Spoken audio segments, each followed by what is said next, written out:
Now what? That's way worse. Way worse.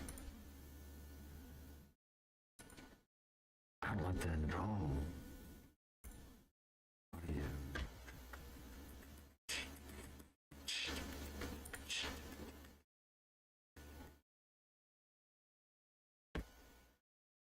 What?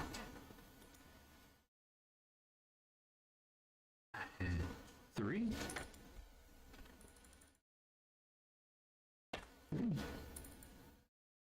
I don't know. No worries at all. This is super low. Yeah. That way we don't sound too echoey. Your release is much lower. Attack. You want attack on time. Attack on attack. Attack on tight. Attack. Attack. Absolutely. Much better. Threshold. Threshold? This sounds bad. Hello? 1-1-1-1-1-1-2. 1-1-2. 1-2. 1-2. 1-1. I don't know what the attack should be. I think it was 50. 50? What about now? Now. I don't like this. I mean, this guy's talking straight into it. It's completely different.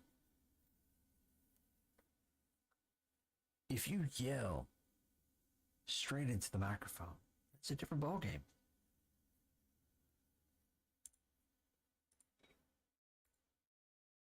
And this ducking source thing at none. Okay, so some people suggest that you put output gain here, but for some reason, from my experience, I seem to have gotten better audio quality by having the gain here instead.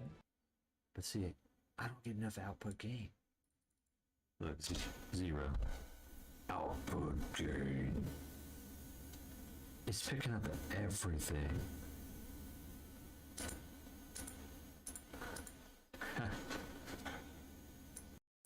Lower? Lower. Lower. Still. Okay, what if we go back? I have so minus 20 and minus 35. How about now? How? No. Minus 35? Minus 30. Doesn't sound much better. He doesn't pick it up. So what about now? Pick up.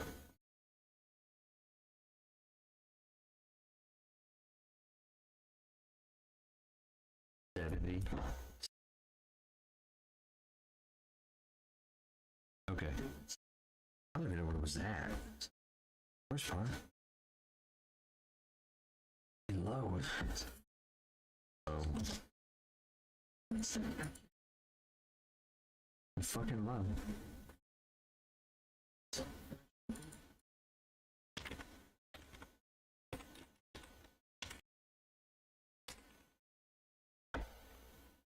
Okay, is that better? I don't think it's better. It's so echoey. I fucking had it. Attack time 25, hold time 200, release time 150. And I found this to be helpful, guys, for specifically for my keyboard, because I have a mechanical keyboard, this one here. It's a Raxinag keyboard, and it's a fuck this dude. You don't know.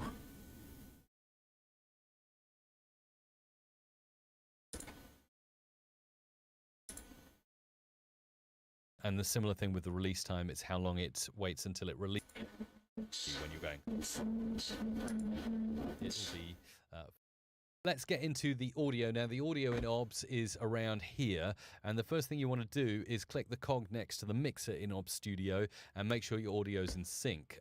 So here I've got advanced audio properties, which I can use. In fact, maybe I can actually drag this down a bit. Oh, actually, yeah, can I do that?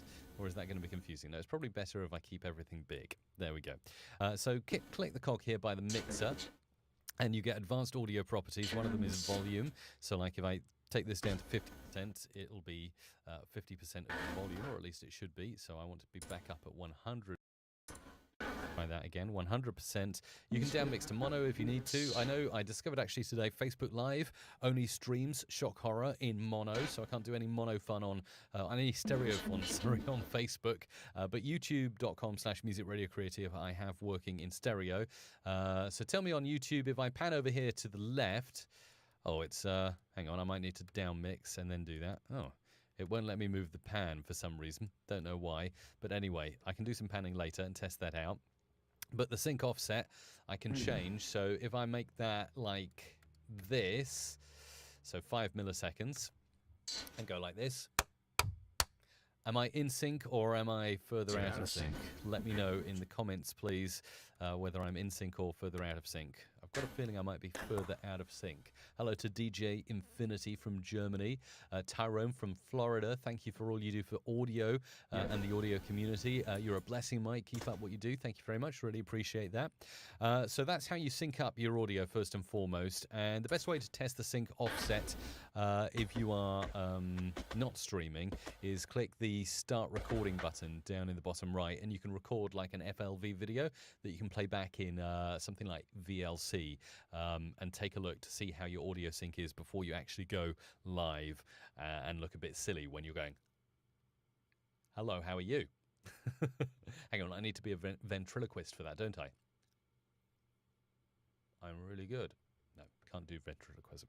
Right, so that's your sync offset, very important to do.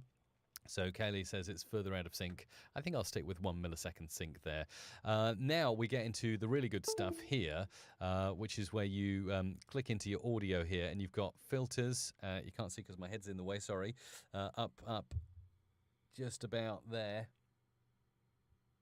Filters and properties. First of all, properties will bring up a window here, which allows you to select your device like a built-in microphone, but I suggest like the Sapphire. That's my audio interface, or default. I know my Sapphire is the default audio interface, so I'm using that. Yeah, so clearly my change made me further out of sync. That's good to know. So properties is your audio selector. Sorry, I'll duck. And filters, this is where we can start making your audio and your microphone sound better by adding in some audio filters. So have a look over here, just up there at the filters for the mic, and you'll see what kind of stuff we can add in. Not only can you add in compressors and also a bit of gain, noise gating and noise suppression, but the best thing that I'm really excited about with OBS Studio is you have the possibility to add VST 2.x plugins. Essentially, that means the old style VST plugins. So VST 3 plugins won't work. Native Mac AU plugins won't work. But if you've got just a traditional VST plugin, then you can have some fun with that. And I have two free plugins I'm going to show you towards the end of this video that will help you sound a whole lot better in OBS Studio. Because one thing OBS doesn't currently have is EQ for the voice, and we all know how important EQ is to get right on your voice, especially when you're live streaming. And I've seen other tutorials where, you know, people are using Audacity to do that, or, you know, you can do it in Audition as well. I'll show you over here in my good old favorite Adobe Audition. I've actually got it set up here to record on. Let me show you how I do that just quickly if you wanted to go that method. But I'm going to show you how to do it natively in OBS Studio. You just do a new session. You'd make sure you're recording in a mono track, like I know that's my mic channel, and then arm for record, hello, hello, hello, and then do this, and then it's going to start playing back your audio. And then you can go in, you can add on a whole load of effects. That's the Adobe Audition way, but we're looking at OBS Studio here. So let's get started with this. Oh, Alpha says you can change the file type you record in Ob Studio. That's actually really, really handy to know, and something, yes, that I may well want to be getting up to and be doing in the future, because FLV isn't really the most user-friendly for me. So now I'm going to go into audio filters, and first of all, compressor. I'll show you how to set up the compressor in Ob Studio so it sounds rocking. Compressor. Call it whatever you want. Let's go. Right, ratio far too high. A 10:1 compression is like flat line. So the default you get with Ob Studio is not really ideal. I would say about a 3:1 compressor. Might even be a bit too harsh for your ears, but see how you go with it. And then if I start moving this down in real time, you should hear the compressor start to kick in. So hello, hello, hello, hello. Is that sounding different? Hello. Comment whether that sounds Hello, hello, hello. Hello, hello, hello. a little bit quieter as well, and then I'm going to bring it all the way back up to around 20. I'd say around 20, or maybe minus 30 if you're a little bit off the mic and you want some compression, but minus 20 should be about enough. So remember these settings: a ratio of 3:1, a threshold of around minus 20. Let's be OCD about that.